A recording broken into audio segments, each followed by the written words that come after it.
பெரும்பான்மையை நிரூபிக்கும் இந்த நாளிலேயே குதிரை பேரம் தமிழ்நாட்டுக்கு ஒரு தலைகுனிவு என்பதை நான் பதிய வச்சிருக்கேன்.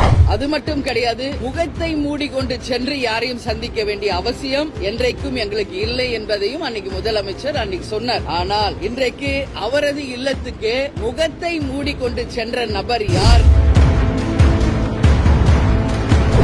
இதுவரை தமிழக அரசியல் வரலாற்றிலேயே இல்லாத வகையிலே முதல் பெரும்பான்மையை நிரூபிக்கும் இந்த நாளிலேயே குதிரை பேரத்தை பற்றி எதிர்க்கட்சி தலைவர் உதயநிதி ஸ்டாலின் அவர்களும் மற்றவர்களும் அதை சொல்லும் பொழுது அந்த குதிரை பேரம் தமிழ்நாட்டுக்கு ஒரு தலைகுனிவு என்பதை நான் பதிய வச்சிருக்கிறேன். என வரலாற்று சிறப்புமிக்க இந்த அவையில் இன்னைக்கு குதிரை பேரத்தை பேச வேண்டிய ஒரு நிலை ஏற்பட்டது. ஒட்டுமொத்த தமிழ்நாட்டுக்கும் தலைகுனிவு. அது மட்டும் கிடையாது, முகத்தை மூடிக்கொண்டு சென்று யாரையும் சந்திக்க வேண்டிய அவசியம் என்றைக்கும் எங்களுக்கு இல்லை என்பதையும் அன்னைக்கு முதலமைச்சர் அன்னைக்கு சொன்னார்.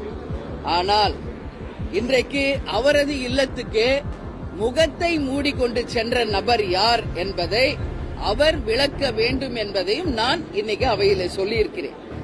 ஒட்டுமொத்த தொலைக்காட்சியிலும் அன்னைக்கு முகத்தை மூடிக்கிட்டு அவங்க வீட்டுக்கு போனவங்களை நீங்க காமிச்சீங்க. ஆனா இன்னைக்கு வரைக்கும் அது யார் என்பது வெளிப்படையாக சொல்லவில்லை.